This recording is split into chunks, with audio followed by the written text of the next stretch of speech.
Olá pessoal, estamos na semana 2 do PET volume 3 e na semana 2 a gente vai falar sobre o sistema BO e o fator RH. O que é o sistema BO? O sistema BO é o conjunto de grupos sanguíneos que existem, né? São 4 tipos sanguíneos, sangue A, sangue B e sangue O. Eles foram classificados dessa forma conforme a presença ou ausência de algumas substâncias na proteína das hemácias. Então, para começar, vamos entender o seguinte. O sangue, pessoal, ele é formado basicamente, né, pela parte vermelha, constituída por hemácias, e pela parte clara, que é o plasma. O plasma é a parte líquida. Quando a gente corta o dedo e sai aquele sangue, e do ladinho sai um líquido clarinho, aquilo ali que é o plasma, entenderam? Então, basicamente, o sangue é formado por isso aí, pela parte vermelha e a parte clara. Nas hemácias, a gente encontra algumas proteínas chamadas de aglutinogênio ou antígenos, e elas podem ser do tipo A ou tipo B. No plasma, a gente encontra as aglutininas, que são anticorpos, né? Atuam como anticorpos e podem ser do tipo anti-A e anti-B, ok? Então vamos entender os 4 tipos de sangue. O sangue A, ele vai ter aglutinogênio A, porque o aglutinogênio é que determina o tipo sanguíneo daquele indivíduo. Então se ele tem aglutinogênio A, é porque ele é do tipo sanguíneo A. Por outro lado, ele vai ter aglutininas, anticorpos anti-B. Para quê? Para evitar que esse sangue se misture com o sangue B, por exemplo, né? Ele é anti-B, a aglutinina anti-B é contra o B, para que esse sangue A não se misture com o B. Nós temos agora o sangue B, ele tem aglutinogênio B e vai ter aglutininas anti-A contra o A, ok? E o sangue AB? O sangue AB, ele tem aglutinogênio A e B ao mesmo tempo. Mas ele não tem nenhuma aglutinina. Até porque não faria sentido, né? Se ele tivesse aglutinina, elas iriam reagir contra o próprio sangue AB, né? Não faz sentido. Já o sangue O, ele não tem nenhum aglutinogênio. Não tem. Mas ele tem os 2 tipos de aglutinina, tanto anti-A quanto anti-B. Isso faz com que o sangue O, com que ele não possa receber sangue de nenhum outro tipo sanguíneo, a não ser dele mesmo. Por quê? Se ele tem as aglutininas anti-A e anti-B, e receber sangue A, B ou AB, vai haver coagulação. Entenderam? Essas aglutininas aqui vão reagir contra esses tipos sanguíneos aqui, não dá certo. Então, por essa razão, o sangue O, ele só pode receber dele mesmo, de O. E o sangue AB, como ele não tem aglutinina, né, não vai forçar nenhuma reação, ele pode receber de todos os tipos sanguíneos. Ele pode receber de A, de B, de AB, de O. Ele é chamado de receptor universal por causa disso aí, ok? Então, desse quadrinho aqui, gente, memorize esse quadrinho, ele é muito importante. Nós tiramos algumas informações importantes desse quadrinho, então, ó. O sangue O, ele é doador universal, né? Por quê? Porque ele não tem aglutinogênio. Mas ele só pode receber dele mesmo, porque ele tem as 2 aglutininas. E o sangue AB, ele é o receptor universal. Por quê? Porque ele não tem aglutininas. Então, ele pode receber de todo mundo que não vai haver coagulação. Mas, né, por outro lado, ele só pode doar para ele mesmo, para o AB. Ou seja, o AB só doa para AB, mas ele recebe de todo mundo. Já o sangue A pode doar para A, todos os sangues pode doar para ele mesmo, entenderam? Sangue A pode doar para sangue A e para o AB, porque o AB é receptor universal. Mas o sangue A, ele pode receber somente de A, dele mesmo, e do O, que é o doador universal. E o sangue B? O sangue B, ele doa para B, para ele mesmo, e pode doar também para o AB, que é o receptor universal.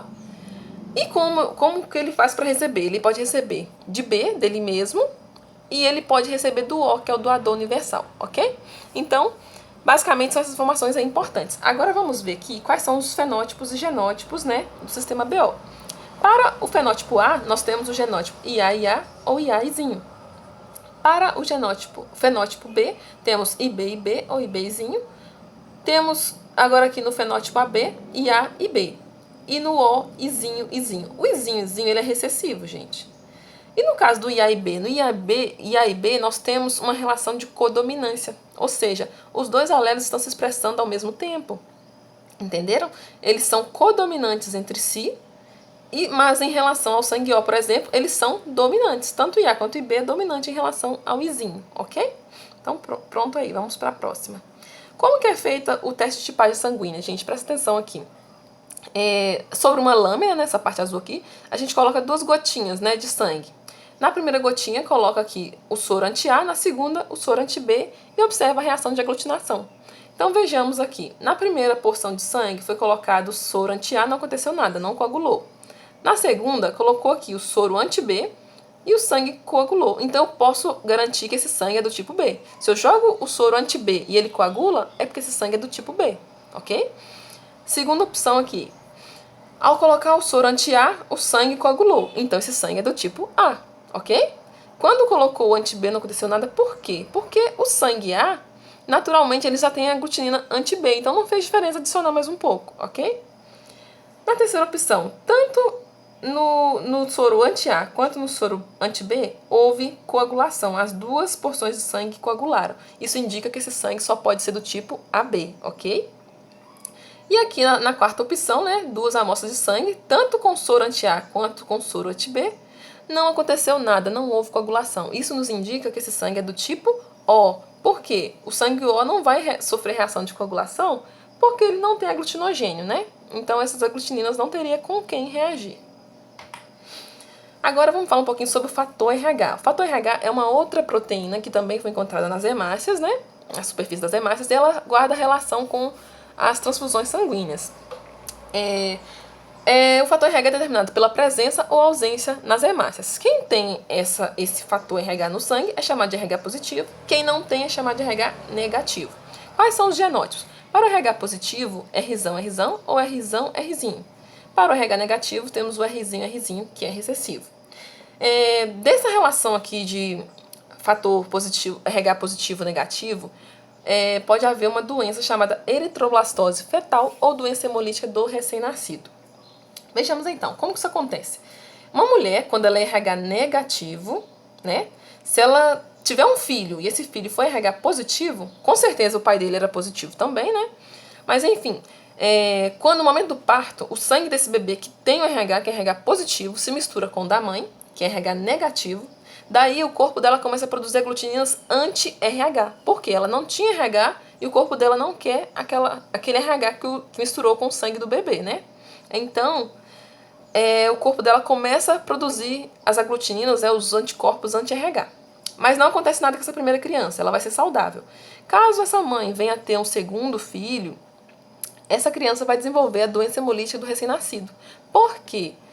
Porque a mãe já tem no corpo dela os anticorpos anti-RH. E se essa criança é RH positivo, essas aglutininas vão reagir contra o RH dessa criança e vai promover a lise, a quebra das hemácias desse bebê, que é RH positivo, ok? Então isso aí é a doença hemolítica do recém-nascido. Vale lembrar que isso aí pode ser evitado, né? Caso logo após o parto a mãe, lá no primeiro parto, que ela tenha tomado um soro, né, para destruir essas aglutininas anti-RH que começam a ser fabricadas no corpo dela. E poderia evitar isso tudo aí, né? Mas se nada for feito, na segunda gestação ela tem de tudo para desenvolver sim na criança a doença hemolítica do recém-nascido, ok? Então, na próxima aula a gente termina, né, nossa semana 2 fazendo as atividades.